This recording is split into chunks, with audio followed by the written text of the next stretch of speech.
The big question right now for the Pacers, should this 7-game skid impact their thinking at the trade deadline? We'll talk about that today before Pat, the designer from Locked On Bulls, joins us to talk Pacers, Bulls, and team building as we do for Pacers opponents here on the Locked On Pacers podcast. All coming today. Let's do this. You are Locked On Pacers, your daily Indiana Pacers podcast, part of the Locked On Podcast Network, your team every day.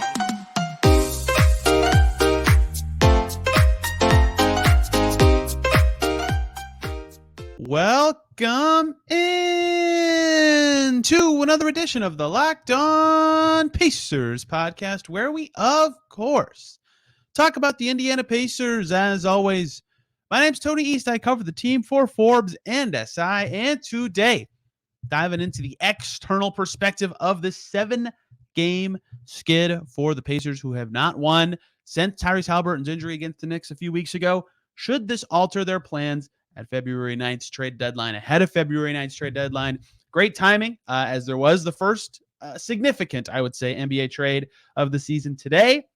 Lakers acquire Rui Hachimura for Kendrick Nunn and 3 second-round picks. That is weird, I guess I would say, for the Wizards to do that. But hey, here we are. So trade season is officially among us. After that discussion, Pat, the designer from Locked On Bulls, will join. We'll talk Pacers Bulls ahead of their game tonight and talk team building in general, right? What is important about continuity and things like that from a team building perspective. But we start with the trade deadline stuff. And look, I have been on team long-term for the Pacers all season. I think that is what makes the most sense for them.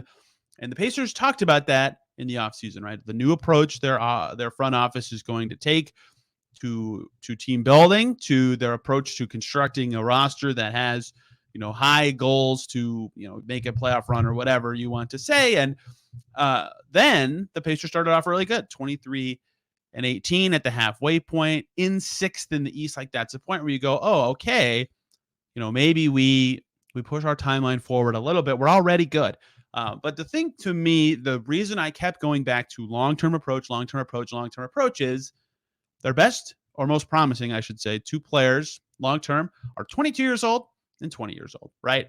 And that is suggesting of the makings of a core that will be at its best 4 or 5 years from now. Even if they're already good now, it will still be at its best several years down the road. And so that doesn't necessarily mean buying or selling, right? I think that everybody is really binary with the way you approach a trade deadline.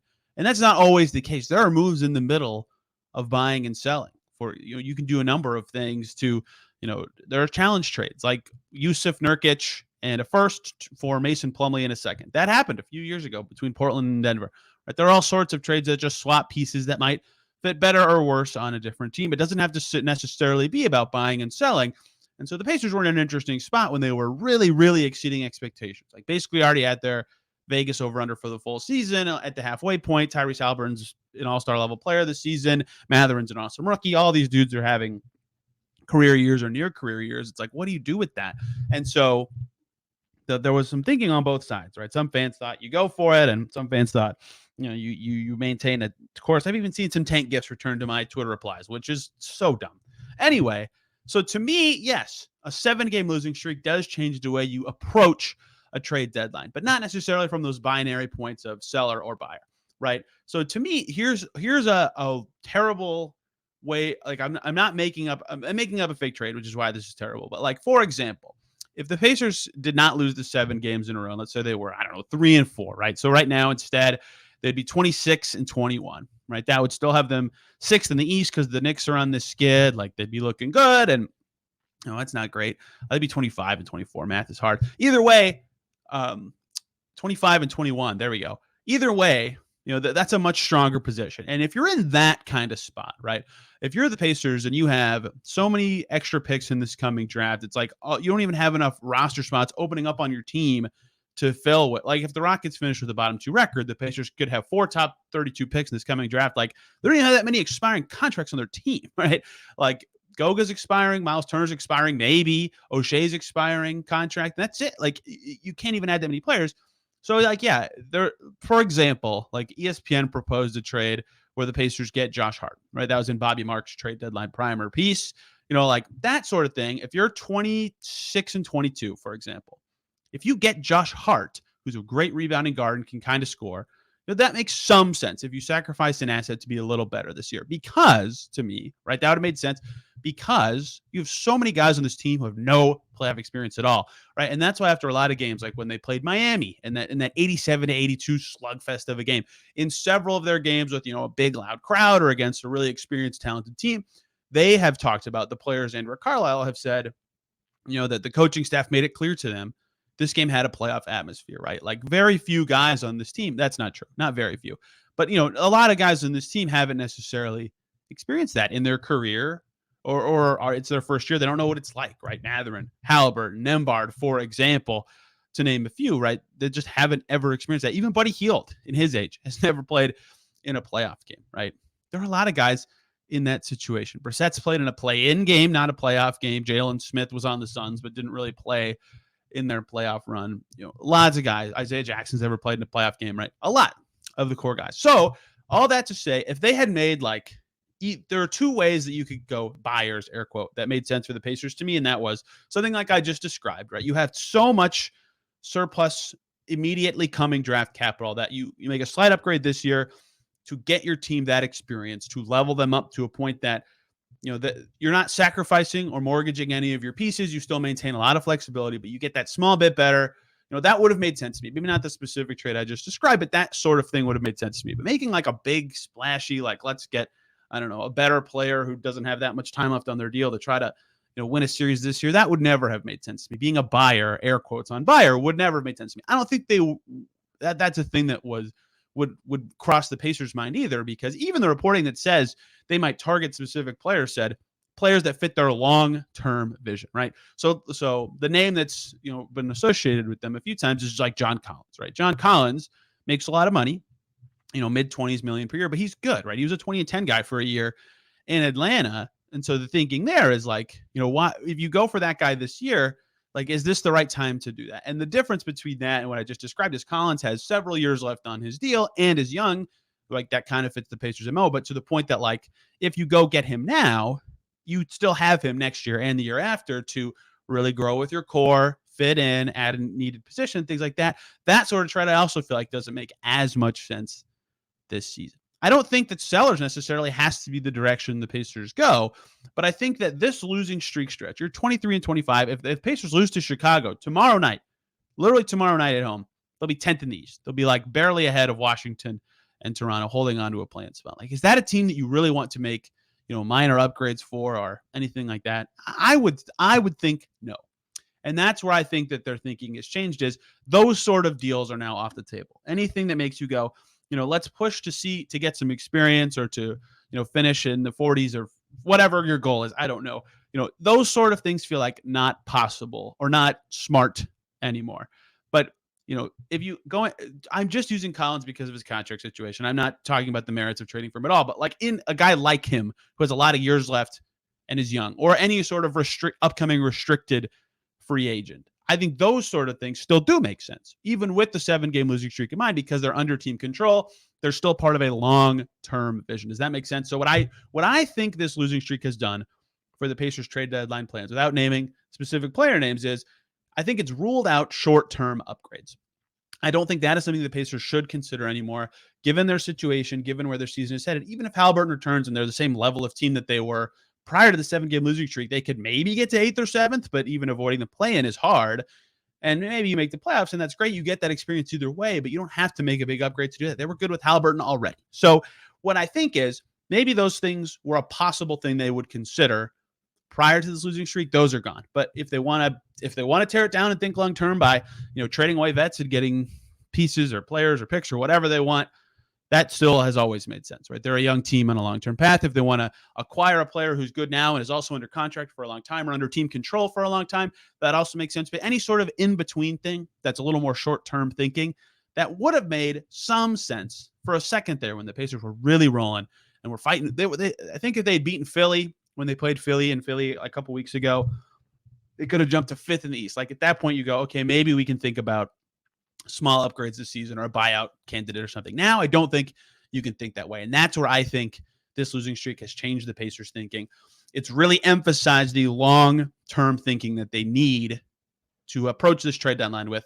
To me, and I think that they said it before the season, I still think they will think that way, but it's kind of limited in the ways that you can go within that structure because you have now lost 7 games in a row. But look, time will tell. Maybe the Knicks and Heat start playing even better ahead of the deadline, and the Pacers, the streak gets to 10 or 11, and then it's like, okay, you really got to be careful with your buying. But they're in a unique spot where, right, but below the salary floor means, that they could take in a bunch of money, and they have an extension eligible center. If they extend him, all of a sudden they're clearly not going to trade a guy that legally can't in some cases. So then they would go for it. There's a lot of factors moving still that could still change their plans.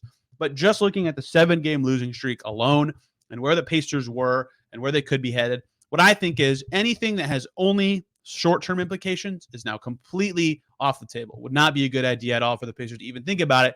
But if it's a long-term thing, that would still make a lot of sense. Then they should consider it, even with this losing streak. I don't think it should change anything. But I keep telling people this. I keep saying it on the show. I think the key thing to start for every piece of thinking you do heading into this trade deadline, if you're the Pacers or if you're someone who wants them to make moves, is remember, 22 years old, Tyrese Haliburton, 20 years old, Benedict Mathurin, right?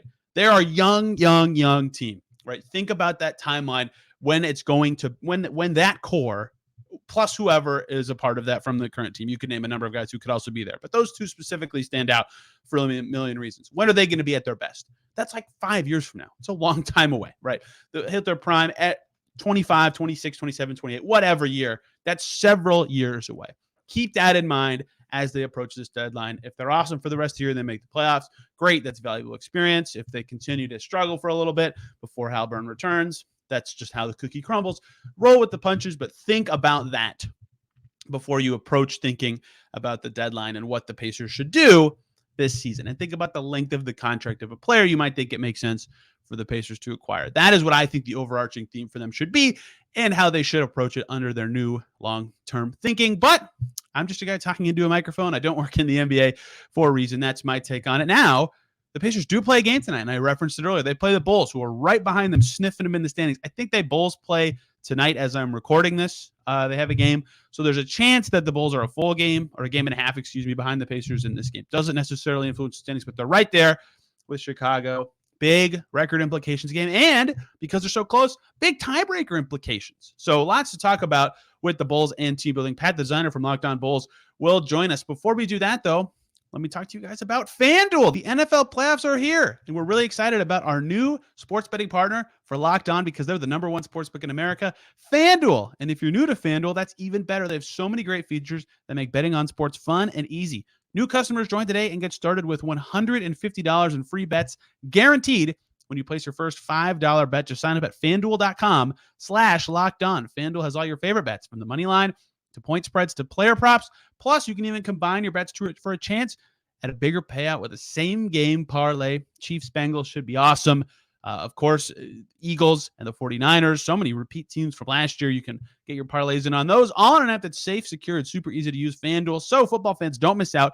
Place your first $5 bet to get $150 in free bets, win or lose, at FanDuel.com/LockedOn. Make every moment more with FanDuel, the official sportsbook partner of the NFL. Now, let's bring in Pat, the designer from Locked On Bulls, to talk Pacers Bulls. Locked On crossover time. I'm Tony East, the host of Locked On Pacers. He's Pat, the designer from Locked On Bulls. Central Division battle tonight. Pacers and Bulls have already played this season, Pat, but that was a different time. Before Halloween, I think the Bulls had a winning record. The Pacers were 1-4. It was Miles Turner's first game of the season after he rolled his ankle on a ball boy on opening night. That feels like 6 years ago. It was 3 months ago. Where are the Bulls at now? They've won 5 out of 8, and they are right on the Pacers' tail in the standings. How they look right now? Can they beat the Pacers in this game?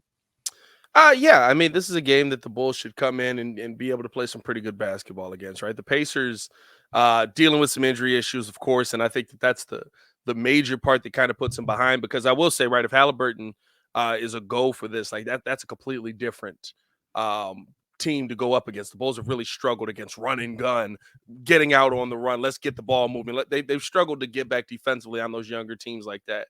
Not to say that you can sleep on the Pacers completely, because the Bulls have a tendency to lose basically any game that we think that they should win. But I think that this is one where with the Bulls playing better basketball and with how they're playing better basketball, right, adding DeMar DeRozan back in coming off an injury, this should be a game that the Bulls are able to lock up. Yeah, they have the type of player that the Pacers struggle with this season. They have two of them really. Well, they've struggled with a lot of players, but like shiftier guards like Levine, DeRozan are just tricky for them from a matchup perspective. DeRozan hit the one-legged three to beat them last year. Levine's always been pretty good against them because of their athleticism, right? They have some good defenders, but not against some of the laterally quick guys. And Levine's lost some step this year because of his knee injuries, but those two are pretty tough matchups for the Pacers. So even if they do shut those guys down, they have to worry about some other successful Bulls players this year. And they're getting some good Vooch recently, which is always scary. Him and Miles Turner are always pretty even in their matchups. But from an on-court battle perspective, that worries me because, like you said, the thing that the Pacers could do well against Chicago is run and gun, right? The Bulls are not particularly fast. Well, without Tyrese Halliburton, they try. Their pace is still really high since his injury, but it's too fast. They need to play slower without him. They can't copy that identity when they don't have their best player, but they've tried to, and that I think has hurt them. I think they need to slow it down a little bit, but that also kind of plays into the Bulls' hands of the way they want to play. So I'll be interested in that stylistic battle and if the Pacers can find a way to defend really well, because at practice today, that's what they were talking about, right? They've got to be better on defense. They gave up 130 to 4 straight opponents during this losing streak, right? Just a brutal stretch of defense. They've got to defend better, and it's going to be tough against this Bulls. I wouldn't say high-powered offense, but it's pretty good, right? Pretty good.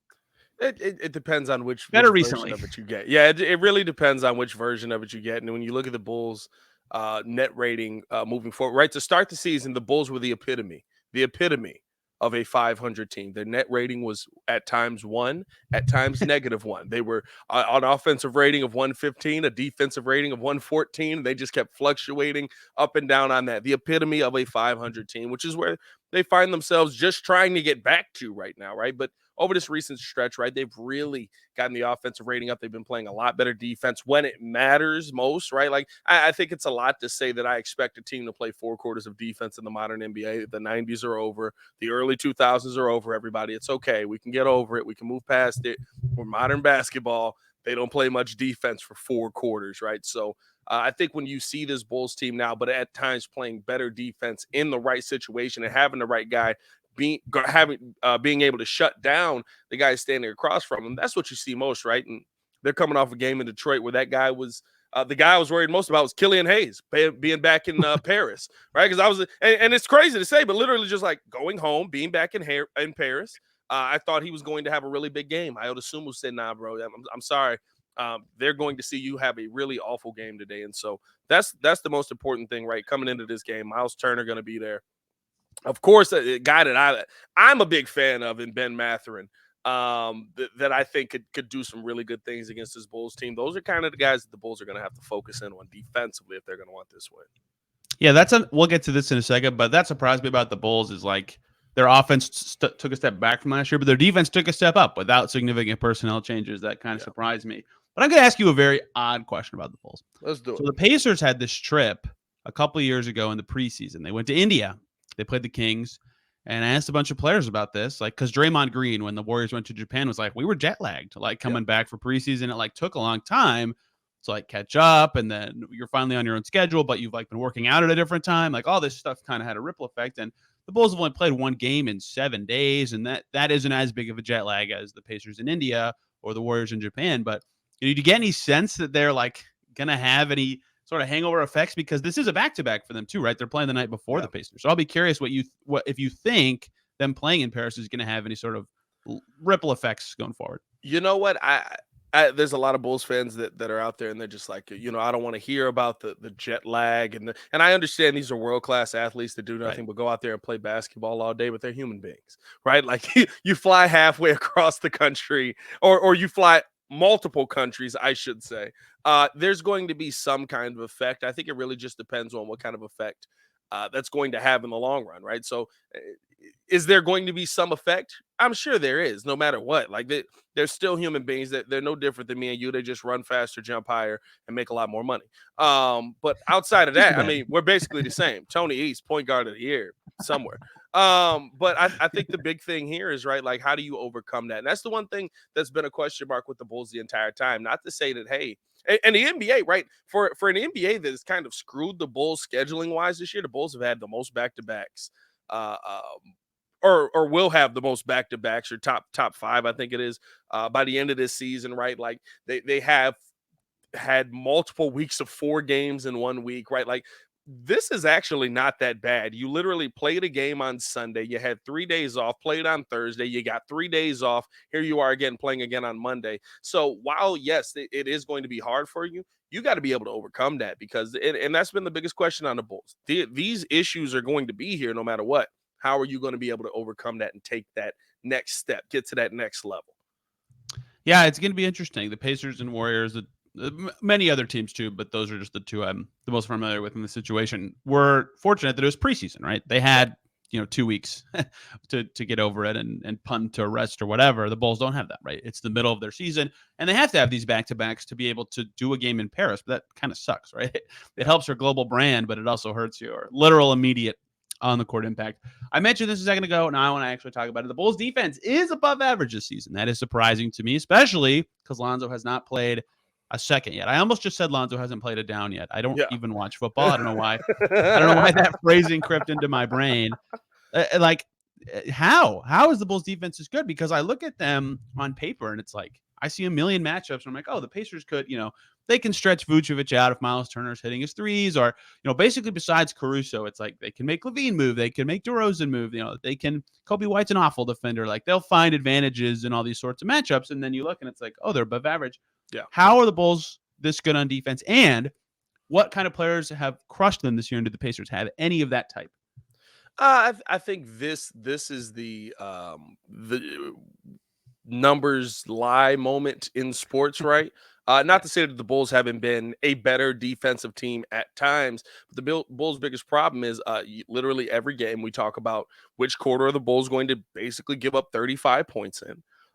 And then right after that, you'll see the Bulls give up 14 points in a quarter. You'll see the Bulls go out, right? So it's about picking spots and picking moments, but there's been, I think now the Bulls are picking it more intelligently. And what I mean by that is there were times where the Bulls would be down 25 going into the half, but they would fight their way all the way back. They get to the fourth quarter. They find a way to win that game just because you have enough talent to be able to do it, but you're exhausting so much energy to get there. So defensively, right, they always have had it. I've said this, right? Like me and Hayes have joked about this over on Locked On Bulls a ton.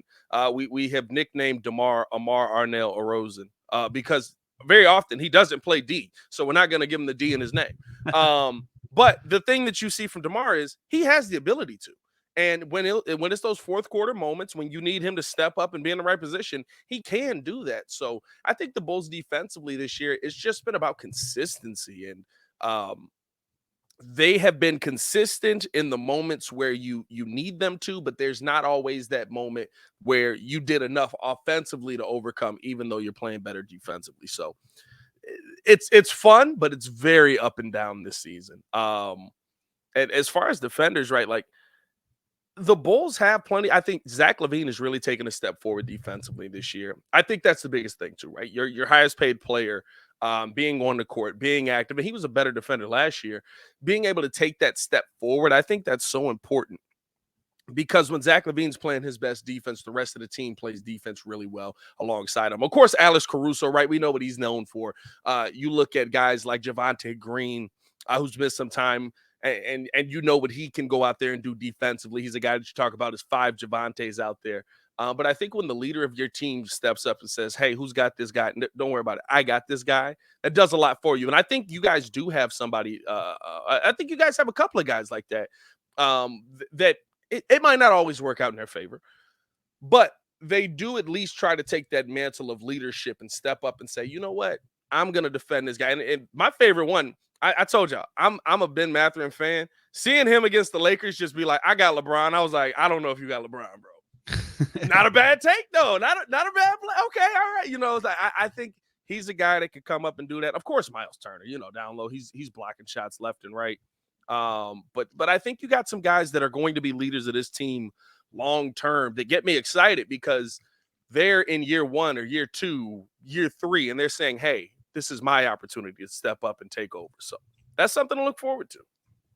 Yeah, I think it's going to be the Pacers forwards that are key to breaking down the Bulls in some sort of capacity. They don't have a lot of good handling forwards in terms of breaking down the defense, but guys like Aaron Nesmith, can he make his shots? O'Shea Brissett, can he knock down his shots? Neither of them have been shooting particularly well of late. It's going to be important for them to keep the Bulls in rotation and be threatening because their guard defenders are where they're better, right? Io and like you said, Levine's taking a step forward. Caruso, obviously, when I was in Chicago, I talked to him about defense because the Pacers' defense was trash at the time when those two teams played. So I asked him about what it takes to play good on that end. I'll be curious how that actually shakes out because the Pacers, Pat, need a win in the worst way, right? Just got beat by the Suns without their three best guys, 7 losses in a row. I mean, they're in a tailspin. It's tough, and there's a reason that this game could have big standings, big tiebreaker. I can't believe I'm saying this. About Pacers Bulls can have tiebreaker implications. Here we are in February. So it's a positive for you guys. It's the negative for us. We weren't supposed to be here. Pacers weren't supposed to be at this stage either. So yeah, looking forward to seeing how the actual game goes. Thank you, everybody, for making either Locked On Bulls or Locked On Pacers your first listen today and every single day. Hop on over to Locked On Sports today for your second listen. Go behind the scenes and beyond the scoreboard for the biggest stories in sports with the local experts here at the Locked On Podcast Network, your team every day. Pat, I want to talk to you about team building. Unrelated to this game, look, the Bulls did something. They have kind of done this in an interesting way, right? Ever since they traded Jimmy Butler, they've kind of slowly tried to add pieces around the guys they got in that trade. And then, Vucevic was first, DeRozan was second. But there's obviously a lot of other important guys they've gotten along the way, like Caruso, for example. The way so I started off this season thinking the Pacers were not going to be a play-in or playoff threat and thinking, I want to talk about team building with everybody to see what the Pacers can copy from other teams. They're actually good. So that changes the conversations. But still, in your eyes, looking at the Bulls, what have they done well or poorly in building their team? And is it possible for other teams to copy it or ignore the things that went poorly? I think the one thing that I'll give that probably most Bulls fans hate, right, is that, and I think the Pacers are going to have to do this, is the first thing you have to do is make your team relevant again. Both our teams have been in a space. The Bulls last year, right, they took a real jump in relevancy, but both our teams have been in a space over the last, 5 years, 6 years, where you had no shot at somebody looking at your team and saying, hey, maybe I want to go there. And I think it's even tougher for smaller market teams like the Pacers and stuff like that, where you look at them and say, hey, listen, I might like the pieces there, but not for nothing, Indiana. You know what I mean? And it's not a slight, but this is how a lot of free agents are going to look at it. And so I think the thing that you have to do first is make the team relevant. I think that's what the Bulls realize. The trade for Vooch, when you look at it now, right, there's a lot of people that can look back and say, oh, this isn't what we had advertised. This isn't what we wanted, right? But people forget there was nobody wanting to come to the Chicago Bulls. There were no free agents that wanted to be a part of this organization. And so we went out and we got a big name player. We had to trade for a big name player. Did we have to give up something that hurts a little bit? Yeah, Franz Wagner looks pretty freaking good. But you were able to then go out, get you a guy who was able to look at DeMar DeRozan and say, hey, if LA don't work out, why don't you come on over here? Now DeMar's in the building. Now you're building a team that people want to be a part of, right? The Gar Forman years really pushed down our image. And I think very similar to what the Pacers could do, if you have an opportunity, which they have, honestly, right? If you have an opportunity to make trades for players that are going to bring other players there, I love the fact that they traded for Halliburton. I love the fact that now they're going to be able to build through the draft a little bit, but they've got that piece there that people are going to look at and be like, I wouldn't mind playing with him. He gonna give me the ball in some really, really nice situations. My numbers are going to go up if I play with him. So I think the Pacers are off to a really good start with that. And then the other thing that the Bulls have done well that I know Bulls fans hate, and it's the word that we heard all offseason, but you've never seen a championship team built without it. You have to have continuity. The Bulls came into this season, basically kind of kept most of the same roster, right? Added a couple of pieces. You had Drummond, you had Dragic, a couple of pieces that fill roles for the team. But for the most part, they came back with the same roster. And with how the season has started, we're 45 games in now, fans are like, this is what continuity gets you. This is how you get to this point. But the biggest thing that you have to look at is Giannis and them went through very up and down seasons. Continuity, though. They kept that team together. They became a champion. Boston goes to an NBA Finals. They've kept that team together for years. And they just keep being like, oh, let's throw another big man in there. Let's throw another old big man in there. Let's just bring back Al Horford, recycle old big man. Add other pieces around it. Continuity, if you have what you feel is a good core, is going to be the most important thing to turning your team around. And I think the Pacers have a really nice young core here. And if they can just keep this thing together, whether through all of the clamoring about you got to make this trade, you got to make this trade, you got to get rid of this guy, I think the future might be a lot brighter than maybe a lot of Pacers fans think. Yeah, two good points there to address related to the Pacers too. Like the Pacers kept their old era intact for a while, and their president of basketball operations, Kevin Pritchard, talked about continuity a lot, like thinking it would be an advantage for that group, and injuries just completely decimated their chances year over year. But they tried that, right? They thought that would be an advantage for them with other teams making changes and things like that. And your other point was about you have to get the relevancy to attract guys. Like the two this is from your side on the Bulls. This won't sound like that awesome, but the two best Pacers free agents maybe ever, certainly in the last 15 years, are David West and Malcolm Brogdon, right? And David West joined when Paul George looked awesome. And it was like, oh, wow, these guys look great. Like, this is a good place for me to go to win. And that worked out great. They were one game away from the finals against the Heatles. They made the conference finals twice. Malcolm Brogdon, same deal. It's like, oh my gosh, they just pushed LeBron to 7. Like, once Vic comes back, this team could be awesome. I'm going to go play there. And he wanted to be a point guard too. But that all just worked out for those guys that when you're good, people see that, right? You can lure guys in when you're actually good, even if you aren't necessarily a glamorous market. So I think there is something to that of, sticking with your core and building it up with as much continuity as you reasonably can to then be relevant to build out the rest of your team. And to me, the other part of continuity that's nice is like, I think fans are more attached to a team with players that they've had in that market for a long time, right? I think look, the Warriors are super fun and awesome. They've won 4 or 5 championships in the last 9 years. But I think part of the reason they're so popular locally is like all those dudes have been in Golden State for forever, right? That's so cool. Like I think the Bucks are going to be really popular for a long time because they've had a lot of the same core for a long time. They drafted Giannis, like all this stuff. All these fans have seen their whole career. So I think there's value to that as well. So even beyond like certain good decisions or bad decisions you make, thinking about how to organically build a culture, a relevant team, an interesting roster, there is an element of like having your young pups grow up and set all that up for the long-term success of your team. Yeah, for sure. And you very rarely, right? I know that the 2K mindset is the mindset that people go to quickish, right? And maybe watching NBA for as long as we have, right? Like we got to see that era where like you could have young players on your team and they would be bad. And the team would hold on to him for 4 or 5 years. And you'd be like, wow, this guy sucks. Like, he's not good. And they'd be like, yeah, but we drafted him, so we have to hold on to him. So maybe that changes our mindset with a lot of things there. But I think the thing is, right, like, we see so many overnight successes that a lot of times we miss out on the guys that aren't the quick hits, the guys that aren't the guys that come in and change a franchise right away. So then once you miss that, then it's got to get this guy out of here. You got to trade him away while his value's high. He's still young, and that's the value right there. And the honest truth is you don't see those teams win championships very often, right? Like the one time that we really saw a team, and they still lost the first year, even though they didn't make the finals, is when LeBron went to the Heat. Two massive signings in the offseason, and LeBron goes to the Heat. It took the best player in the world at that time to go to Miami for them to get to the finals and lose. And the reasoning was that they've stated multiple times is because we didn't know who was supposed to be closing out fourth quarters.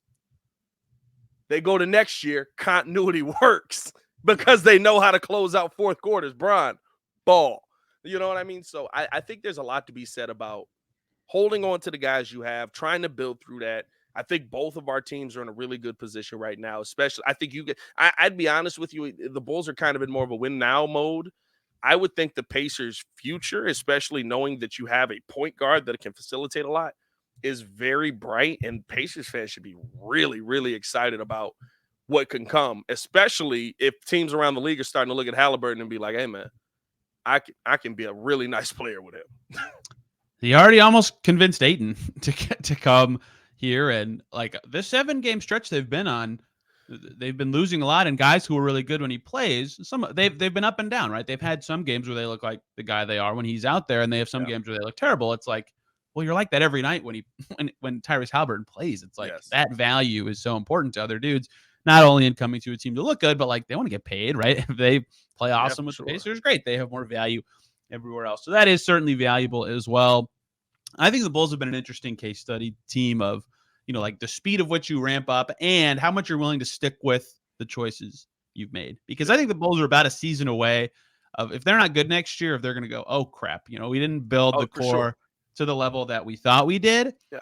But you can't give up on it quick if you make big decisions. Like everybody's already talking about the Timberwolves, like making changes. I'm like, they just started this thing. Like let them add some talent around this guy they just traded for. Sure, it looks awful right now. I'm not going to dismiss that, but like give it a chance. Like the Bulls are going for a while for it, and I think that's good. I think it's better to give more time to these things than few. Like they acquired DeRozan last August, right? In that sign and trade, like it's been like what 17 months. Like that's nothing. But I get how fans are, but at some point they're an interesting case study. And how long do you ride out a thing that isn't amazing? And I'll be interested to see how long the Bulls do what they're doing. I've said this on Locked On Bulls. I've said this on my platform on the Breeze. I've said this everywhere. I would rather deal with Bulls fans who would sit there and trash Zach LaVine for the first 35 games of the season coming off of knee injury, and then he starts playing well, and they're like, he's my favorite player yet again. And this is why. Then deal with fans like fans in certain cities that walk out on their team in the NBA Finals. That you'll be like, hey, don't the Heat play today? And they're just like, I mean, I love the fact that we have fans, that we have fanatics, that we have people that, and AK said this, that want to fix the team. At the bottom line, right? Everybody wants to fix his team. They want championship 7. I'll deal with that all day, every day, over certain teams that just kind of, they have fans, but then like, if something else is going on that night, they may not be at the game. Yeah, it's a tricky balance of getting connected with your fan base, being interesting, being good, all those sorts of things that front offices think about that we don't talk about as much. Pat, this was fun. This game will be fun. Every Pacers Bulls game, it feels like, has been super weird in the last couple of years. The one earlier this season, I think the Bulls are up like 20 in the first half, and the Pacers cut it close. They still lost, but it was it's how a lot of these games go between these teams. The DeRozan game winner we already referenced. Where can people follow you and your coverage of the Chicago Bulls and outside of this platform, the rest of the Chicago sports teams? I mean, you can follow me on everything at Pat the Designer on Twitter. We talk about everything Chicago Bulls over on Locked On Bulls, so follow us over there as well. Also do the Windy City Breeze. That is my baby, my child that I have built from the ground up. And we talk everything Chicago sports over there: Bears, Bulls, White Sox, Cubs. I spend a lot of my time depressed because we don't win much. But yeah, you can follow me and chop up my optimism.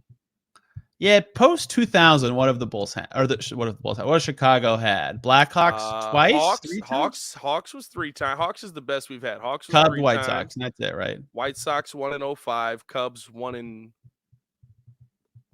16. 15. I forget. I'm not a Cubs fan, so clearly, I mean, doesn't matter. They won, and then they never did it again. The only men's Indy championship since 2000 was the Colts over the Bears. So there we go. Fever won the 2012 WNBA title. Of course, if you're on the Bulls side, I'm Tony East over at Locked On Pacers and on Twitter at TEastNBA. Of course, on our shows, breaking down this game tomorrow. You won't want to miss that, as you don't want to miss any episode of your favorite Locked On podcast. Hope everybody had an awesome day, and we'll see you soon.